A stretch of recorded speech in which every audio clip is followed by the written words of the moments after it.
Pues continuamos. Tenemos ya preparado a nuestro siguiente ponente. Fenomenal, muy bien. Pues continuamos, lo hacemos saltando ahora a la segunda de las ponencias. Hoy, como decía, vamos a descubrir 3 empleos relacionados con el ámbito digital para pasar a continuación con un taller con el experto en orientación laboral. Nuestro siguiente protagonista, Andrés Linares, tiene 3 años de experiencia como desarrollador en Big Data. Hola, Andrés. Hola. Estudió formación profesional, el grado superior en desarrollo de aplicaciones multiplataforma y técnico en sistemas microinformáticos y redes. Bueno, has trabajado además en diversas organizaciones, entre ellas PowerNet, Experis, Indra, Capgemini, donde estás desde 2019, ¿verdad? Bueno, actualmente estoy en Banco Santander. Actualmente en Banco Santander, fenomenal. Pues me ha venido fenomenal que estés aquí, aunque ahora lo vas a contar. Sí. Déjame que brevemente explique qué es esto del Big Data, aunque lo vas a explicar tú mucho mejor. Perfecto. Mucho mejor. Los datos, como todos sabemos ya, son muy valiosos y, bueno, gestionarlos correctamente nos puede ayudar en muchos procesos. En el ámbito comercial, por ejemplo, es solo uno de ellos. La cantidad de datos creados durante los próximos 3 años será mayor que los datos creados durante los próximos 30. Y el mundo creará más del triple de datos durante los próximos 5 años que en los 5 anteriores. Bueno, esto parece un trabalenguas, Andrés, pero en definitiva muchos datos, mucho que manejar. Y esos datos almacenados sin más no tienen valor. Hay que extraer el jugo de esos datos. Así que mucho futuro en el Big Data y nos vas a contar, Andrés, todo sobre cómo meterte en esta profesión y todo lo que podéis hacer. Un fuerte aplauso para Andrés, por favor. Bueno, muchas gracias. Agradecer a todos los que habéis venido para escucharme y también los que estáis en la plataforma online. Estoy un poco nervioso porque nunca he hecho algo así para tanta gente, pero bueno, siempre hay una primera vez. Bueno, en mi caso me llamo Andrés Linares, trabajo como desarrollador Big Data. Bueno, en mi caso estudié 2 ciclos formativos, uno de grado medio de sistemas microinformáticos y redes y uno de grado superior de desarrollo de aplicaciones multiplataforma. Una vez que acabé con mis estudios superiores, decidí encaminar mi carrera profesional al mundo del Big Data y hoy pertenezco al Departamento de Ingeniería de la parte cloud privada del Grupo Santander. Soy una persona bastante interesada en el mundo de la tecnología desde hace bastantes años y sobre todo a día de hoy en el mundo del Big Data. Tengo una experiencia de más de 8 años dedicadas en mis inicios a la parte del soporte informático y a la administración de sistemas y después durante más de 2 años como desarrollador Big Data. Y como decía anteriormente, actualmente trabajo en el Departamento de Ingeniería de Sistemas Big Data de Grupo Santander. Bueno, primero vamos a empezar por algo importante, aunque nos lo han contado, pero os voy a contar qué es el Big Data en sí. Algunos ya lo sabréis y otros lo sabréis solo de oídas. Bueno, pues el Big Data consiste en un proceso que analiza e interpreta grandes volúmenes de datos. Todo ello sirve para que ese gran volumen de datos almacenados puedan ser utilizados de forma remota, como por ejemplo un desarrollador Big Data, para sacar todo el jugo posible de esos datos. Generalmente se usa para la toma de decisiones de las empresas. Hoy en día, para las empresas, los datos valen oro. Las empresas, sus tomas de decisiones que se mantengan en pie y que sean competentes, dependen de sus datos totalmente. Entonces, no podéis imaginar lo que valen los datos para una empresa. Una empresa potente, hoy en día sin datos, no tendría ningún tipo de valor. Para que os hagáis a la idea, un poco mal comparado, pero para que lo entendáis, un desarrollador Big Data en sí sería como un cocinero, ¿vale?, en el que le piden un plato y entonces sus ingredientes son los datos. Entonces tiene que hacer esa receta con esos datos para conseguir ese plato que se necesita para el buen funcionamiento de la empresa, para que la empresa prospere, para que sea competente y para que sea sólida y fuerte en el mercado. Vale, se pueden hacer infinidad de cosas con los datos, como decía anteriormente, pero como por ejemplo en un proyecto en el que participé, que me parece muy interesante contaros, teníamos que detectar si había fraude en cualquiera de las transferencias inmediatas que se realizaban en una entidad bancaria. Entonces, inicialmente teníamos que hacer una criba con esos datos, pero había que filtrarlos, porque tú en un data lake tienes millones y millones y millones de datos, de los cuales no te sirven todos para esa acción. Necesitas de todos esos datos quedarte con los que necesitas a través de unos filtrados para que finalmente con esos datos puedas trabajar y obtener el resultado que se espera. Después, con la ayuda de un experto científico de datos, en inglés es Data Science, que es como más se suele emplear en el ámbito del Big Data, se realizó un modelo de predicción que es el que ayudaba finalmente a predecir si esa transferencia era o no era fraudulenta. Para ello trabajábamos con Cloudera, con Python y con la librería Pandas. Aparte de esa criba de datos, que es lo más importante, porque sin esos datos no podríamos hacer absolutamente nada, necesitábamos obtener de esos datos bastantes puntos, pero voy a hacer un resumen para que os hagáis a la idea de a qué nivel se trabajaba para poder predecir si esa transferencia era o no era fraudulenta. Por ejemplo, digamos, en el banco, cuando tú haces una transferencia o cuando haces cualquier acción, todo eso se va a quedar grabado en un data lake. Toda esa información, cuando inicias sesión en el banco, cuando haces una transferencia, cuando recibes una transferencia, los movimientos que has hecho, todo. O sea, hay una foto completa de todas las actuaciones que haces en el banco. Entonces, nosotros ya teniendo esos datos, podíamos trabajar con ellos. Entonces, mirábamos si la transferencia se hacía desde el mismo origen habitual. Normalmente, cuando un usuario de una aplicación de banco, desde la página web, hace transferencias, generalmente lo hace desde su mismo teléfono móvil, desde su tablet o desde su ordenador, generalmente. Luego también mirábamos si antes de conseguir acceder a la plataforma bancaria había tenido algún error de autenticación. Luego también mirábamos si era habitual el destinatario de esa transferencia. Habían muchos más datos que teníamos en cuenta, ¿vale?, para obtener y tener una tabla final con todos esos datos de ese cliente en ese punto, porque, por ejemplo, un usuario también puede hacer una transferencia media cuando la realiza de 300, 500 euros. Siempre la suele hacer a destinatarios habituales. ¿Qué ocurre? Que si se juntan varios puntos de que el origen no es el mismo, ha tenido algún fallo de autenticación, el destinatario tampoco es el mismo, suele hacer transferencias de media de 300 euros y esta de 2.000 euros. Bueno, pues todo eso nos va a ayudar y nos va a dar pistas para saber si es fraudulenta o no. Todo eso se hace con un modelo de predicción de Machine Learning, con la ayuda, como os decía, de este Data Science, que lo que hace el Machine Learning en sí es ir aprendiendo. Como bien la palabra dice, la máquina va aprendiendo sobre sí misma a medida que va avanzando y va descubriendo transferencias fraudulentas. Puede empezar a lo mejor con un 80% de predicción, pero él solo va a ir autoaprendiendo y a medida que va a ir pasando el tiempo va a ir teniendo muchísimos más datos y muchísimo más valor para que crezca ese porcentaje y se detecten esas transferencias fraudulentas lo antes posible.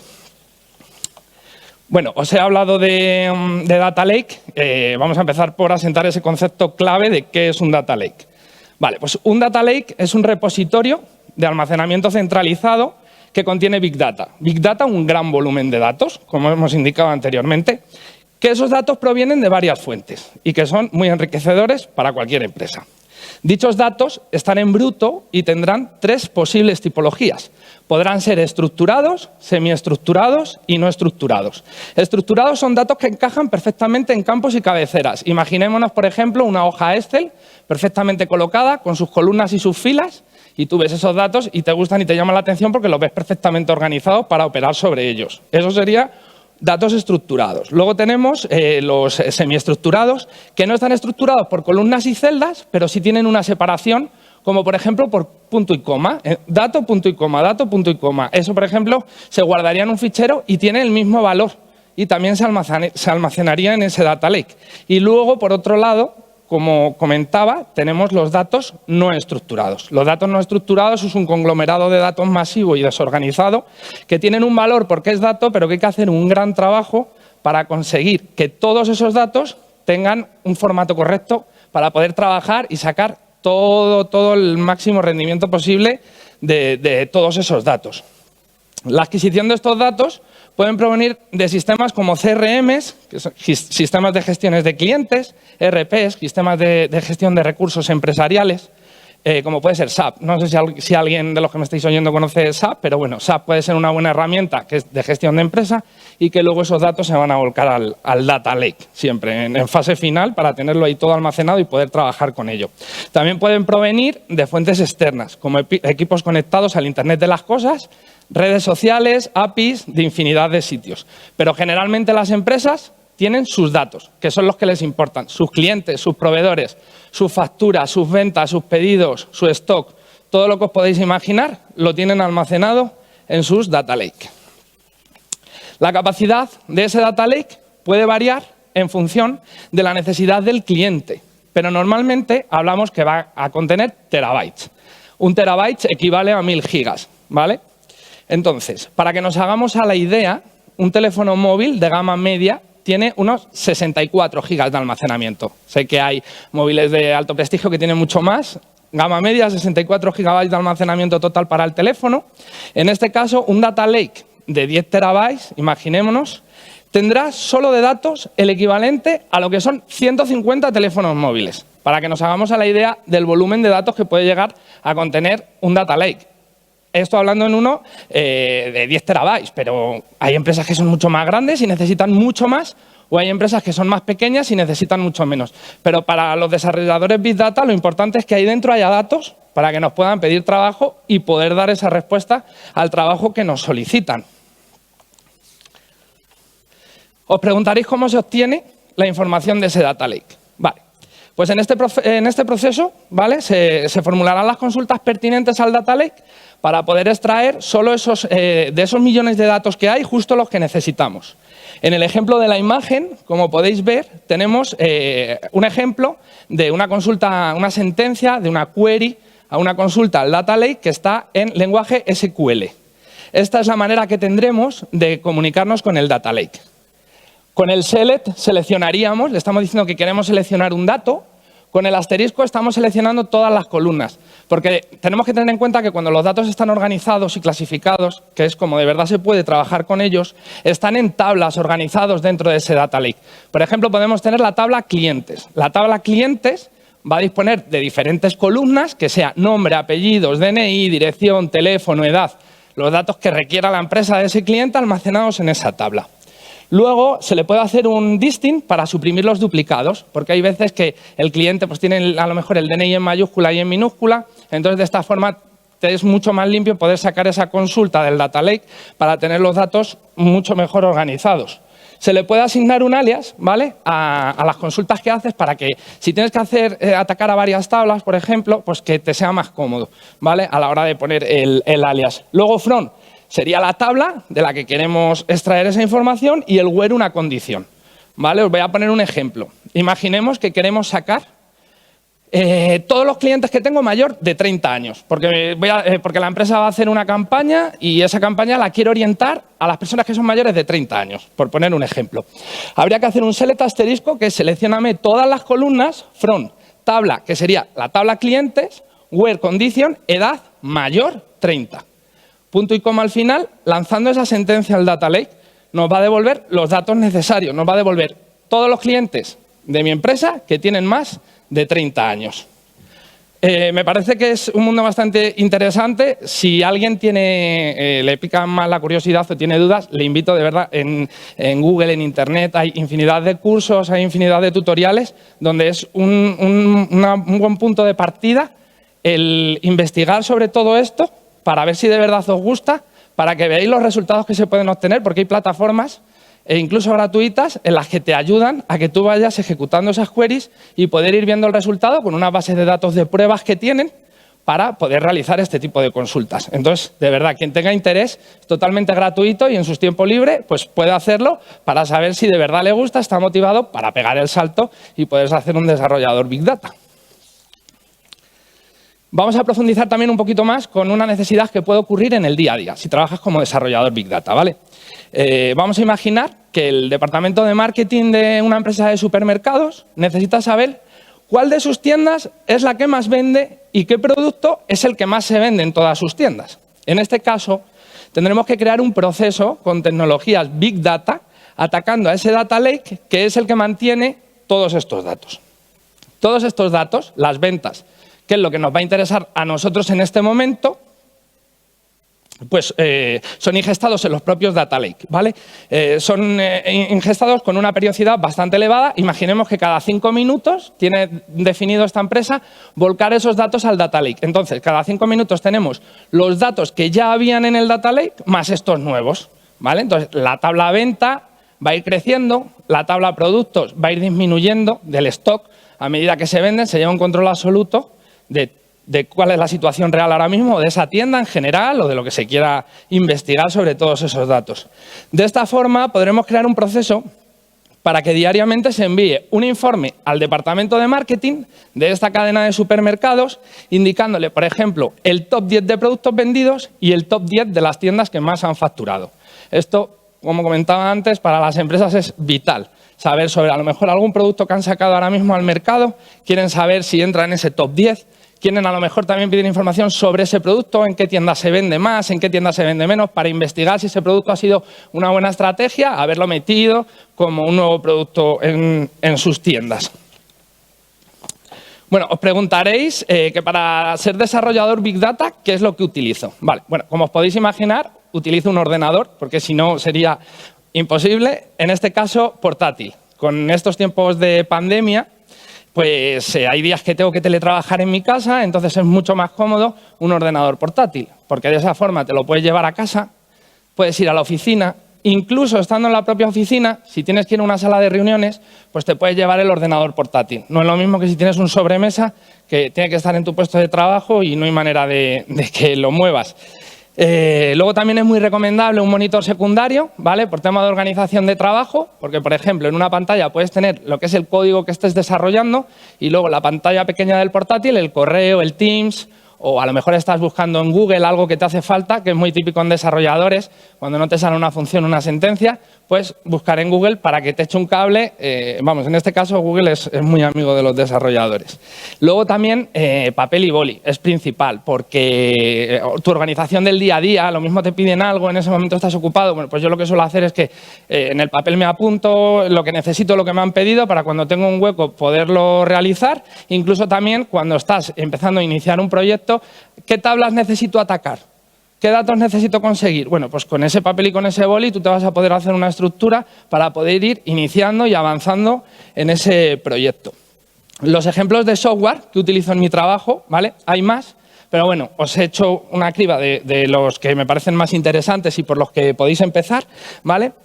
Scala, Spark, Control-M, Hadoop y Python, ¿vale? Ahora profundizaré más sobre ello. Un programador Big Data, como es mi caso, tendrá que desarrollar un proceso atacando a un data lake, demandando los datos del mismo, con tecnologías Big Data, como por ejemplo con Spark y con Scala, que os lo he mencionado anteriormente. En la imagen podemos ver que dentro de un entorno de desarrollo tenemos unas funciones de código en lenguaje Scala. Un entorno de desarrollo, ¿vale? Es un software, un programa en el que se programa dentro, ¿vale? Con código haces las sentencias necesarias. Entonces, tú haces tus pruebas para saber que ese código te funciona y luego finalmente ese código lo vas a subir a un repositorio, ¿vale? Ese repositorio va a tener la valía de tu dato porque va a estar en producción, ¿vale? Más adelante os pronuncio un poquito más esta parte. Os preguntaréis qué es Scala. Vale, pues es un lenguaje de programación diseñado para expresar patrones comunes de programación de una forma concisa. Una de sus principales ventajas es la escalabilidad que tiene, por lo que es un lenguaje que facilita al máximo el crecimiento de los equipos de desarrollo. ¿Qué quiere decir esto? Pues que facilita la vida a los desarrolladores en el sentido de que hay proyectos en los que están trabajando muchos desarrolladores, entonces está automáticamente subiendo ese código a ese repositorio, como os comentaba, y a lo mejor se dan cuenta que hay un bug, que hay un error en ese código, o se decide hacer un evolutivo en ese código porque quieren ponerle una función más al proceso. Por ejemplo, queremos que en vez de las 10 tiendas que más venden, pues ahora quieren saber las 15 que más venden. Pues siempre vas a tener que retocar ese código. Entonces, la función sería que te bajases ese código del repositorio, hicieses los cambios pertinentes, hicieses tus pruebas y finalmente lo volvieses a subir al repositorio para que de esa manera pertenezca en producción y lo que se esté ejecutando sea la nueva parte que nos han pedido. También os preguntaréis, que lo he mencionado, ¿qué es Spark?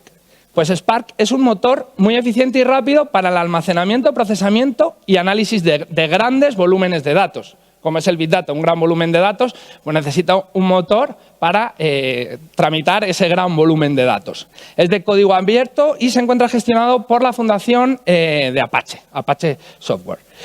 ¿Diferencia entre ellos? Pues Apache Spark sirve para ejecutar aplicaciones de análisis de gran volumen de datos, como decíamos, a gran escala, es decir, sería el motor de esa ejecución. Y por otro lado tenemos Scala, que es un lenguaje de programación como tal. Entonces, tenemos por un lado el motor ¿vale?, de ese proceso y, por otro lado, el lenguaje en el que programas ese proceso. Cuando tú programas en Scala, se compila y se ejecuta a través de Java Virtual Machine.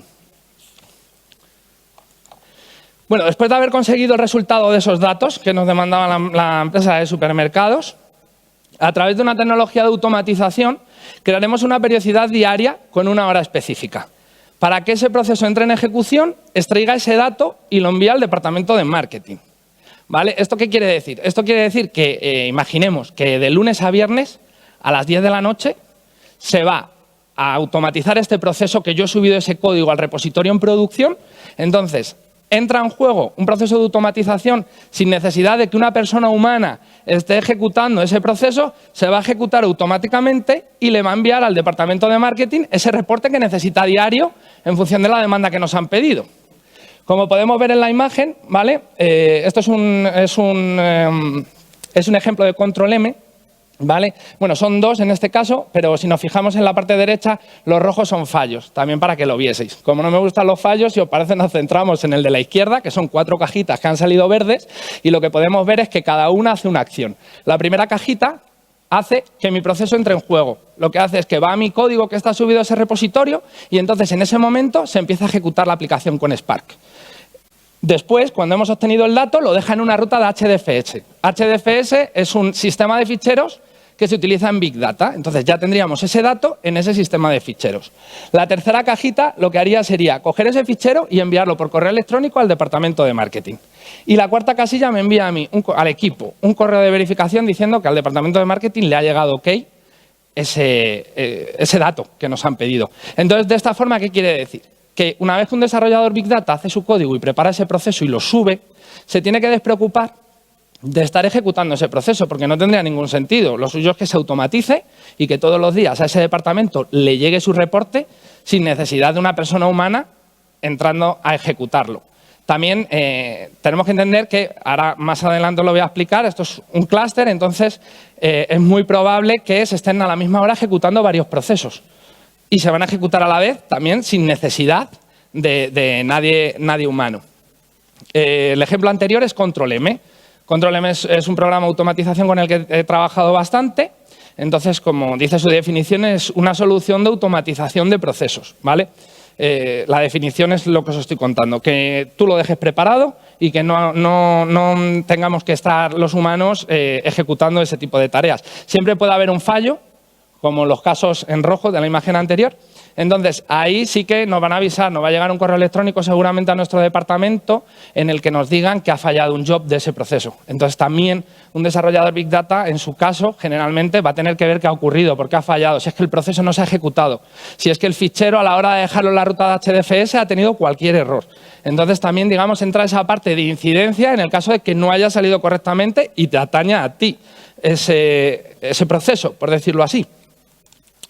Vale, hay muchas tecnologías Big Data. Es un mundo muy interesante y muy extenso, ¿vale? Yo os estoy contando la parte con la que he trabajado, con la que estoy más familiarizado, con la que quizá también sería más común que empezaseis, si estáis interesados, pero también ahora está pegando bastante fuerte en el mundo del Big Data, la parte cloud.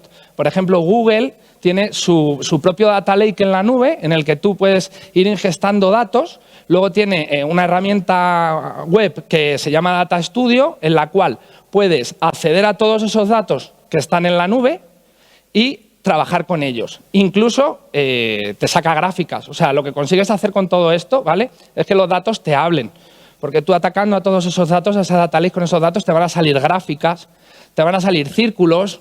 Puedes conseguir que los datos se expresen y se expresen con conocimiento de causa, con dibujos y para que se entienda bien. Porque un analista de datos realmente, alguien que analice finalmente esos datos va a querer verlo lo más organizado y lo más limpio posible para también a posteriori tomar esas decisiones de las empresas, como he comentado al principio.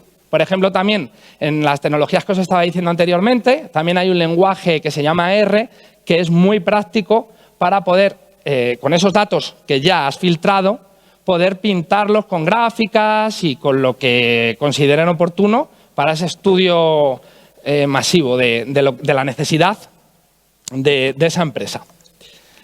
Actualmente trabajo en la parte de infraestructura de sistemas Big Data, como os he comentado anteriormente.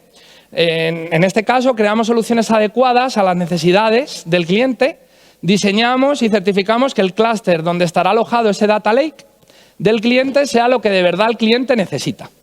Es muy importante tener la infraestructura adecuada para que en ningún momento falten recursos o sobren de una manera desmesurada. Podemos crear un conflicto de espacio o una pérdida de recursos que en su defecto lo que nos proporcionaría sería una gran pérdida de dinero.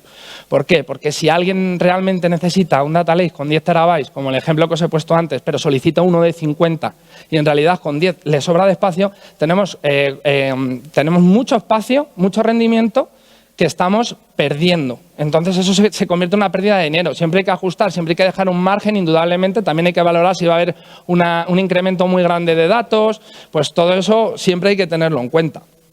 Y hablando de los clústeres, que os he dicho antes que os iba a profundizar un poquito más, pues un clúster es un conjunto de máquinas, de servidores, que van a dar funcionalidad en conjunto, como si fueran una sola máquina.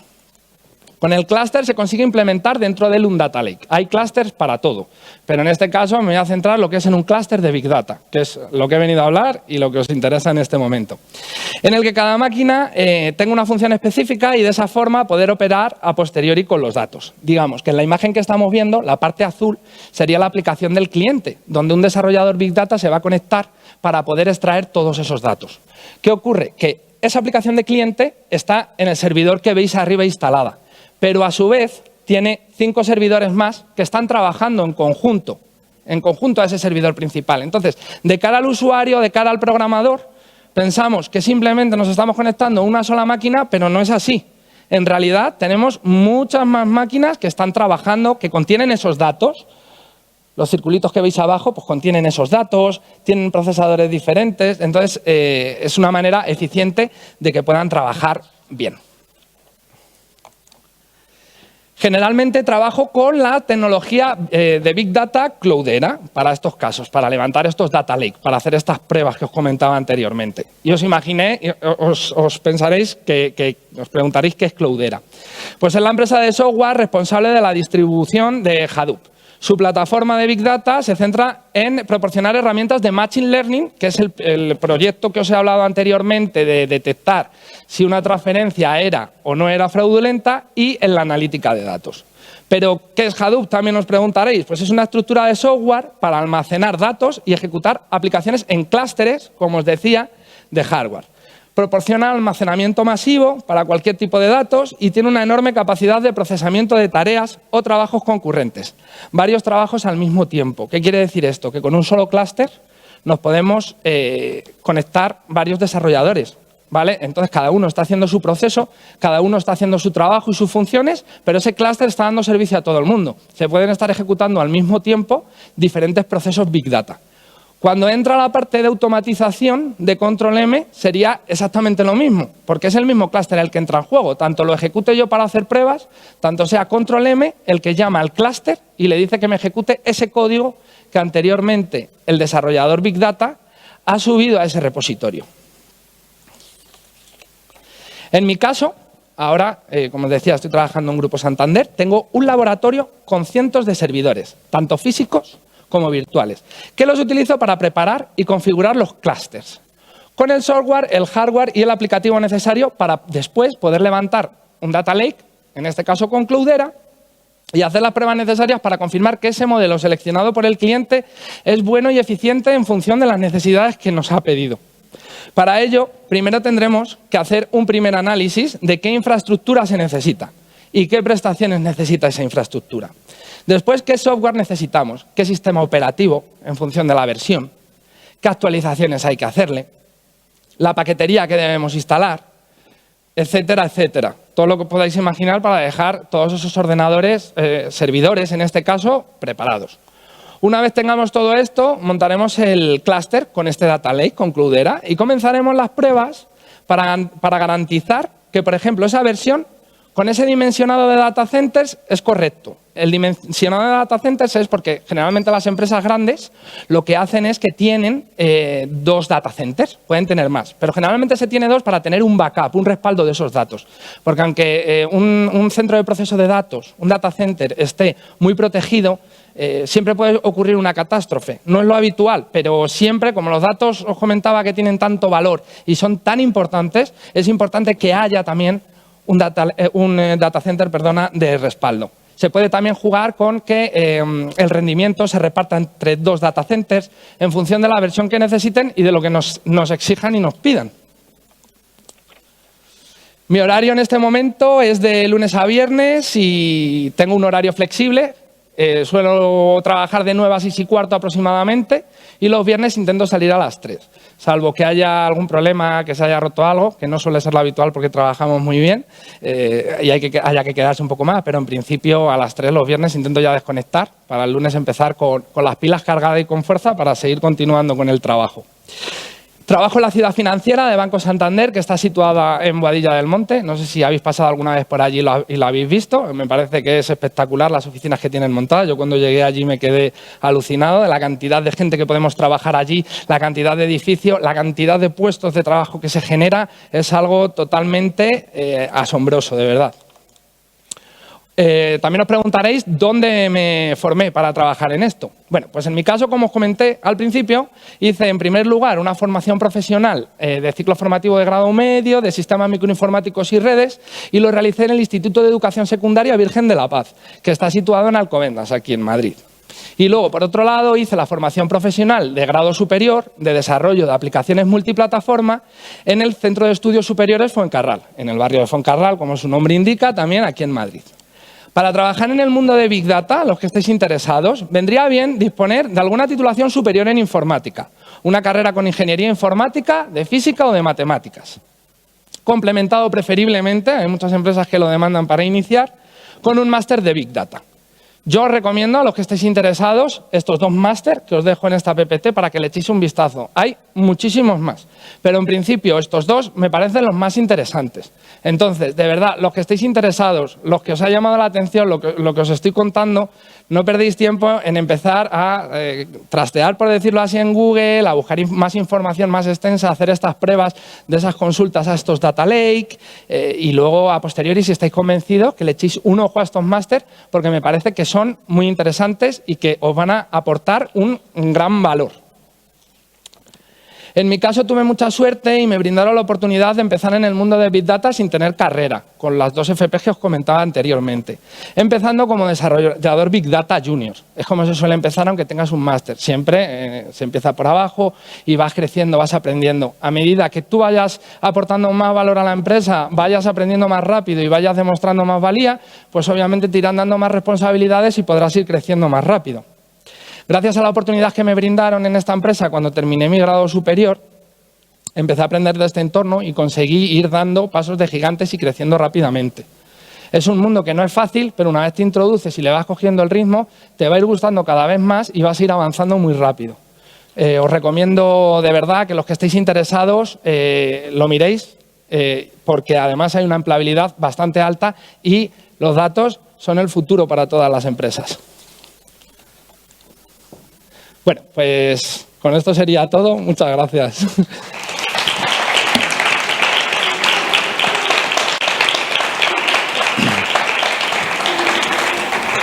Pues muchísimas gracias a ti por la charla y por contarnos todo esto y demás, que no es nada fácil comentar un mundo tan complicado y tan complejo como el Big Data con tanta sencillez, así que gracias. A vosotros.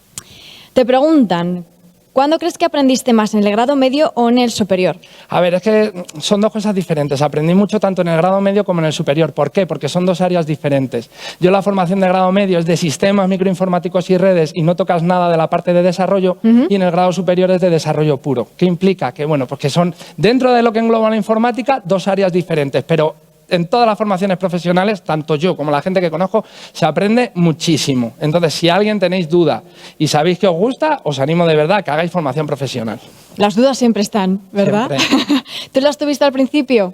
Pues al principio sí, cuando hice el grado superior de desarrollo, sí que al principio me parecía un mundo bastante difícil. En sí es como aprender un idioma nuevo. Entonces, pues bueno, al principio cuesta bastante, las cosas son como son, pero echándole ganas, trabajando duro, al final consigues adaptarte e ir evolucionando a pasos de gigante. ¿En cuánto tiempo crees, desde que empiezas a formarte, estás ya preparado, con experiencia para trabajar? ¿Para trabajar en Big Data o como desarrollador? Venga, en Big Data vamos a empezar. Vale, en Big Data, pues a ver, lo recomendable serían los 2 añitos del grado superior de desarrollo de aplicaciones multiplataforma, o si alguien ya tiene la carrera, ya lo tiene hecho, o ya tiene el módulo, y como comentaba anteriormente, después complementarlo con un máster, sería lo ideal. Hoy en día hay una empleabilidad muy alta. Los másters suelen durar 6-8 meses aproximadamente, y bueno, hay algunos que son bastante económicos, y lo vas a recuperar pronto trabajando. ¿Sois muchos compañeros trabajando en esto? ¿En mi empresa actual? Sí, hay diferentes equipos. O sea, es que en Grupo Santander es un monstruo muy grande, entonces tienen muchos departamentos de Big Data, no te puedes ni imaginar. Os lo pasáis bien, seguro. Sí.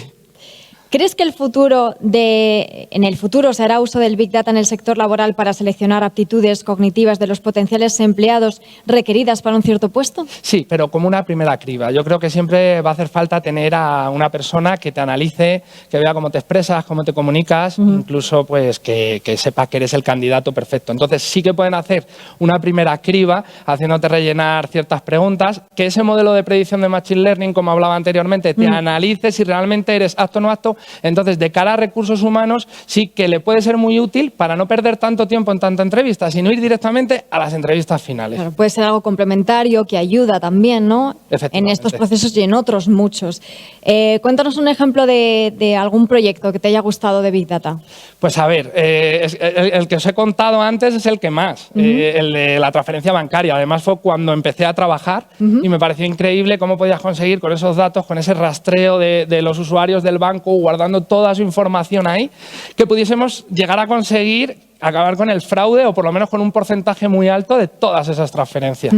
Sí, desde luego es algo que además tiene que realizarte mucho, ¿no? ¿Te gusta tu trabajo? ¿Qué es lo que más te gusta de tu día a día? Pues a mí la satisfacción de ver cómo van saliendo las cosas, el sentirte cómodo. Al principio a lo mejor sí que tampoco es que te desesperes, pero ves que todo te suena un poquito más raro, pero bueno, una vez que ya vas adquiriendo cierta experiencia y ves que te vas desenvolviendo, cuando vas viendo cómo tienes todos esos resultados, pues son muy gratificantes. ¿Y qué es lo más complicado que tienes en tu día a día? Lo más complicado que tengo en mi día a día, pues realmente a día de hoy no te podría decir que tenga nada complicado. Si a lo mejor nos ha fallado alguna cosa o estamos atascados instalando algo que no para de dar error, que buscamos las soluciones con el proveedor, las hacemos y sigue sin funcionar, pues eso sí que, bueno, a lo mejor es más complicado porque te desesperas de ver que no consigues sacarlo adelante, que se termina sacando. Se termina sacando. Pero ese tiempo puede ser que sea lo que me preguntabas. Un poco más estresante. Sí. Bueno, te preguntan cómo de flexible es tu horario. Pues a ver, en principio podría entrar desde las 8 hasta las 10 de la mañana. Tengo que hacer 8 horas y cuarto de lunes a jueves, para los viernes hacer 7 de 8 a 3. Entonces tienes esa flexibilidad. Luego teletrabajo 2 días y a la oficina tengo que ir 3. A día de hoy, por la medida del COVID y demás, es lo que tenemos. Eso también te lo preguntan, ¿no? También un poco de cara al futuro, ¿qué opinas? Si la pandemia ha terminado con la presencialidad o volverás a la oficina, digamos, a diario como siempre. Pues a ver, eso va a ser una toma de diferentes empresas. Creo que a grosso modo, y muchas empresas sí que te van a dejar, porque han visto que es un modelo que funciona, sí te van a dejar que teletrabajes ciertos días. Pero no va, yo desde mi punto de vista creo que no va a ser un teletrabajo total como a día de hoy se está haciendo todavía con diferentes empresas. Van a querer verte por la oficina de vez en cuando, seguro. Bueno, y ver a los compañeros también. Y también es algo muy positivo también, sociabilizar, porque tú haces tus reuniones con un meeting y les ves la cara, pero tienes una pantalla. El trato humano, pues es lo mejor. No es lo mismo. A ver si se resuelve rápido este tema de la pandemia y podemos sociabilizar más con los compañeros y todo eso. Que a día de hoy hay distancia, mascarillas y todas esas cosas. Cuanto antes, la verdad que sí. ¿Es un trabajo más individual o en equipo? Es un trabajo en equipo, generalmente. Suele ser un trabajo en equipo. Cuando nace un proyecto, generalmente pues suelen entrar en función de cómo sea de grande ese proyecto, pues vamos a intervenir X personas. cada uno llevará una parte. Pues sobre esto te preguntan también, ¿con cuánta gente interactúas en un día normal? Como por ejemplo un martes presencial en tu trabajo. Pues a ver, es que depende también del proyecto en el que esté trabajando, pero a lo mejor hay reuniones en las que estamos 10 personas para sacar a cabo una pieza de ese proyecto, o a lo mejor hay días que solo estoy yo y no me hace falta tener ningún meeting, aunque hoy en día con la metodología Agile, que se está usando mucho, se hacen diariamente unas reuniones que son unas dailies en las que todo el equipo se va a meter en un meeting a comentar cómo va avanzando en el proyecto, si está atascado en algo, si necesita ayuda en algún punto. Suele ser así. Y te preguntan también qué te inspiró a estudiar y a dedicarte al Big Data y si eres feliz, entiendo que si eres feliz en tu profesión, no en tu vida personal, pero cuéntanos lo que quieras, Andrés. Vale, sí. A ver, yo cuando terminé, mientras estaba estudiando el grado superior de desarrollo, lo que más me gustaba, en el primer curso hay una asignatura que es base de datos y en el segundo una que es acceso a datos, que es muy parecido, porque tienes una base de datos con datos, tienes que tratar esos datos, no a este nivel de Big Data lo grande, pero yo sabía que me quería ir por esa línea, ya que iba a desarrollar, que fuese con datos. Entonces, cuando terminé estuve muy perdido porque no sabía exactamente, ahora mismo, si te sacas la formación profesional de grado superior de desarrollo, puedes trabajar con Java, puedes trabajar con infinidad de lenguajes. Entonces, esta fue una oportunidad que se me presentó porque apliqué a la oferta pensando que al no tener carrera no me iban a coger, les gusté y me dieron la oportunidad y eso fue lo que me hizo lanzarme a este mundo gracias a eso y sí, podría decir que sí, que soy bastante feliz con mi trabajo a día de hoy. Eso es fantástico. Y te preguntan, ¿tienen dudas sobre ramas de bachillerato? ¿Qué rama de bachillerato escoger para estudiar Big Data? A ver, tendría que ser la tecnológica. Yo en mi caso, como tengo un grado medio, la Comunidad de Madrid quitó la llave, por decirlo así, a la prueba de acceso a grado superior. Entonces, quien tenga una FP de grado medio automáticamente puede pasar a hacer una FP de grado superior, siempre y cuando sea de la misma rama. Bueno, dicen que da gusto escucharte y que se nota que estás contento con lo que haces y enhorabuena. Esto también muchas hay gracias. que decirlo, Te por agradecer. supuesto. Ah, mira. Gracias, gracias. Qué público tan fantástico tenemos hoy, ¿eh? ¿Has visto? Gracias a todos. Bueno, te vuelven a preguntar qué es lo que menos te gusta de tu trabajo. Imagino que es algo que la gente también quiere saberlo, ¿no? Las cosas buenas... Es que en todos los trabajos siempre hay cosas que gustan más o gustan menos. A lo mejor el tener que documentar es lo que menos gusta en sí, pero el documentar en desarrollo y en informática siempre va a haber que hacerlo. Pero sí que puede que sea la parte que menos me gusta de todo mi trabajo, el tener que documentar cómo se ha hecho todo, con qué se ha hecho, eso es bastante tedioso. El papeleo, que no le gusta todo a ese nadie. papeleo que tienes que... Esa es la parte que menos me gusta, pero que soy consciente que hay que hacerla. También te preguntan si haces algo en temas sanitarios de Big Data o qué potencial tiene. Ayer veíamos, de hecho, temas sanitarios también. Pues mira, en la primera empresa donde estuve trabajando tenían en vuelo un proyecto que al final no terminó de salir, que era para también identificar el cáncer temprano en las personas, poniéndole tus hábitos de vida, tu edad, ibas rellenando un formulario y entonces finalmente con un proceso de Machine Learning te iba a saber decir, con un porcentaje no muy alto, porque todo eso empieza muy bajito, a qué edad te iba a entrar un cáncer y de qué. No era una fiabilidad 100%, pero están empezando a trabajar en ello. No, la verdad es que sí, el pitido es que nos avisan de que tenemos que ir acabando, pero sí, a veces... Pues desde luego son aplicaciones que el Big Data tiene muchísimas posibilidades y cada vez va a ir evolucionando más. Te preguntan si te sientes satisfecho con los estudios que tienes, estamos un poco filosóficos hoy, y de haber obtenido una plaza de trabajo, si te queda alguna espinita clavada, si te quedas con ganas de estudiar alguna otra cosa.